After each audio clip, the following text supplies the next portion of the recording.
اور میں نے دیکھا ہے خود, آپ کو بھی شاید آئیڈیا ہوگا, یونیورسٹیز کے اندر نا اکثر اوقات یہ بات کیا ہوتی ہے کہ لڑکا لڑکی ہیں, کلاس فیلوز ہیں, no problem, things are fine, every things okay, ایک بڑا پلوٹونک سا ریلیشن شپ ہے, سلام دعا ہے, وی آر جسٹ فرینڈز والی بات ہے, ٹھیک ہے, اور باقی میں فرینڈز ہیں, there is nothing going on. But then what happens is کہ میجکلی یونیورسٹی ڈیسائڈس کہ ہمیں کانسرٹ کرنا چاہیے, اور ایک کانسرٹ ہوتا ہے, اینڈ بلیو می جس دن وہ کانسرٹ ہوتا ہے نا, اس کے بعد سے that relation ship is never the same again, because اب آپ نے کیا کیا, آپ نے ایک تڑکا لگا دیا اس کانسرٹ کے ہونے سے. آپ نے کیا کیا, آپ نے ڈانس فلور کھول دیا. ناؤ واٹس ہیپننگ از, وہ لوگ جو پہلے کلاس روم میں ذرا شائع تھے, تھوڑا سا ہیزیٹنس تھی, تھوڑا سا وہ تھا, وہ کانسرٹ میں نا آپ نے وہ حیا کی باؤنڈریز توڑ دی اور آپ نے ان کو نا آپس میں ایک ایونٹ کروایا. And believe me universities, schools are doing this, and I believe it's being done deliberately.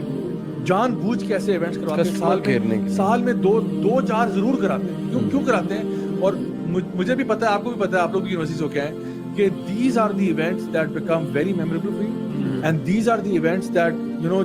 وہ take you kind of up ناچ, جس کو ہم کہتے ہیں نا, دیکھیے آپ کا ریلیشن شپ اے لیول پہ تھا, جھجک ختم کر دیتے ہیں, پھر اسی طرح سے کوئی آپ کے بیچ میں وہ جو فرینکنس ہے وہ ڈیولپ ہو جاتی ہے, ایک مذاق شروع ہو جاتا ہے, ایک ریلیشن شپ کی طرف آغاز ہوتا ہے, شاید ایک انٹینسٹی کا جو ڈائل ہے نا زیادہ ہو جاتا ہے, just because of one concert that you have, یا ون آپ نے کوئی بھی اسی طرح کا ایک ایسا ایونٹ کیا تھا جہاں پہ آپ نے فری مکسنگ کروا دی, میوزک ڈال دیا, سب کچھ کر دیا, اور وہ جو کہتے ہیں نا پنجابی میں کہ چاکا اتار دیا آپ لوگ.